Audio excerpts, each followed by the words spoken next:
Olá, moçada, tudo bem? Hoje a gente vai falar um pouquinho sobre a França moderna, como que a França vai se consolidar como um estado forte e absolutista no período da Idade Moderna. Então vamos lá. Para eu falar sobre essa França moderna, eu preciso começar por esse rei, né, o Henrique IV, que vai governar a França, mas ele vai pegar uma França muito instável economicamente. Então ele vai tentar reconstruir a França após as guerras civis que estão acontecendo. Então dentro da França está pipocando algumas revoltas e ele vai tentar reequilibrar a economia da França. Para isso, ele vai chamar um duque chamado Maximilien de Bethune, então ele vai ser o braço direito do Henrique IV, e ele vai tomar algumas medidas para levantar dinheiro, né, mudar a economia da França nesse período aí do século XVI, né? E aí, o que Maximilien vai fazer? Ele vai tentar reequilibrar as finanças do Estado. E para isso, ele vai tomar duas medidas importantes. Vou pegar aqui minha canetinha aqui para você ver aqui, ó. Ele vai incentivar a agricultura e vai incentivar as manufaturas. Se você não sabe o que é manufatura, é o trabalho de artesanato. Então, essas duas medidas aqui vai tentar restabelecer, reorganizar, reequilibrar as finanças do Estado, ok? E aí, o que ele vai fazer então? Deixa eu apagar aqui. Ele vai então fazer isso. Aí acontece. O que acontece? Henrique IV, ele acaba então falecendo. E quem vai assumir o trono é Luís XIII. Só que ele só tinha 9 anos de idade, então ele não tinha condições de controlar e governar a França. E aí o que acontece a partir daí? Então a sua mãe, a Rainha Maria de Médici, ela que vai assumir o trono até que Luís XIII tenha idade suficiente de governar a França.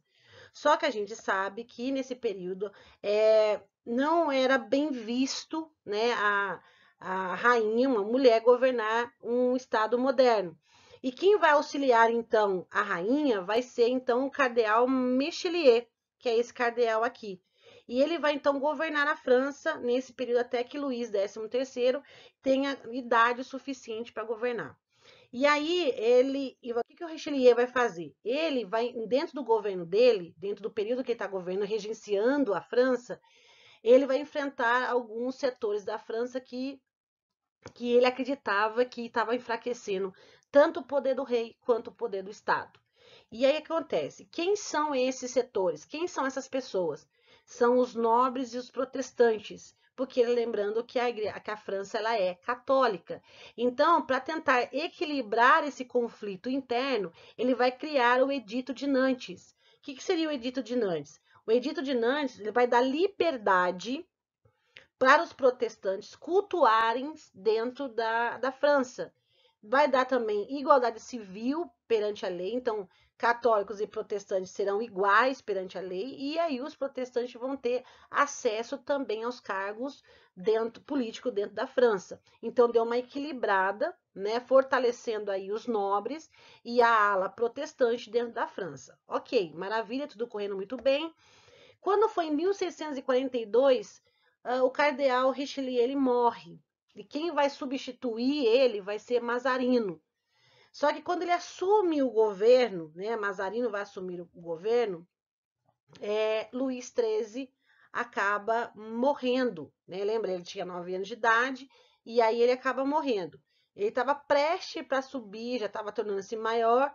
E aí, quem que vai assumir o trono, então? O filho de Luís XIII, que já estava né, quase adulto, né?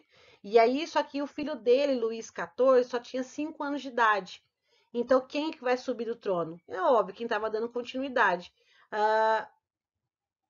A mãe dele, a rainha Ana de Áustria, que vai governar a França junto com o cardeal Mazarino, tá?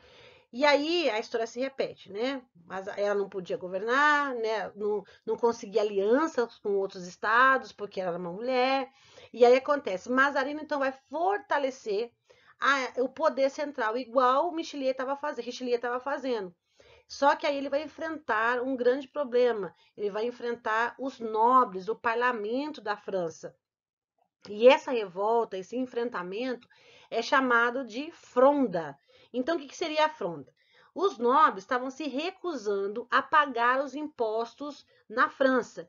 E aí, Mazarino, descontente com essas atitudes do parlamento de não querer pagar os impostos, e isso agravava economicamente a França, ele ordena prender o parlamento, os nobres.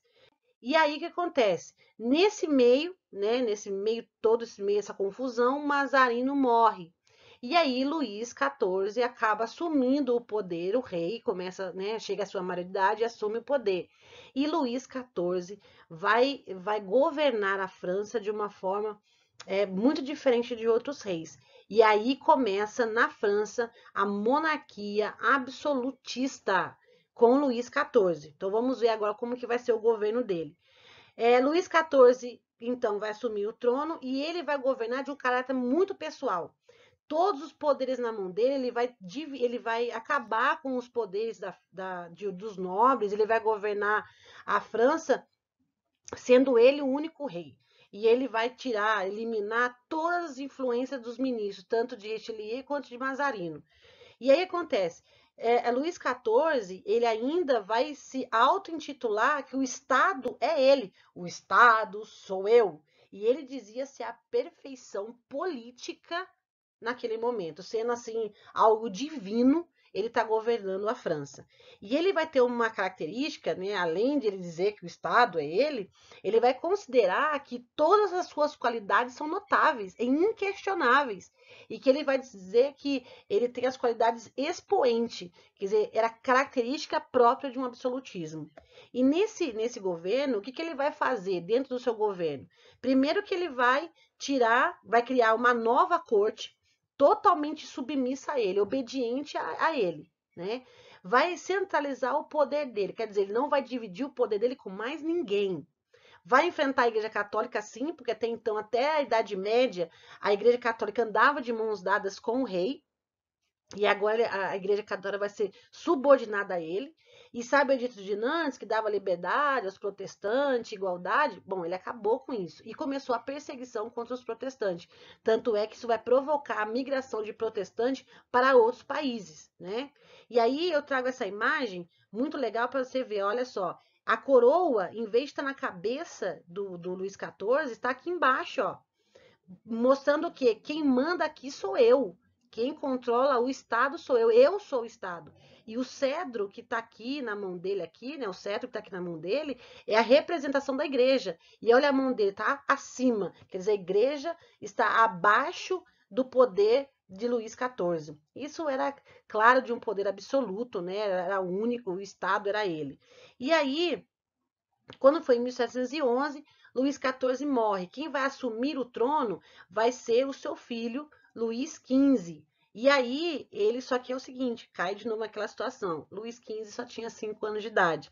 E aí, ó, né? E quem vai assumir o trono, então? Quem vai assumir o trono vai ser o regente Felipe de Orleans. Olha aqui, ó, o sobrinho, então, de Luís XIV, Felipe de Orleans. E como ele vai governar esse reino agora? Primeiro que ele vai dar poder total à nobreza, né? Coisa que Luís XIV tinha tirado, e vai enfrentar duas crises dentro da França, a financeira e a política.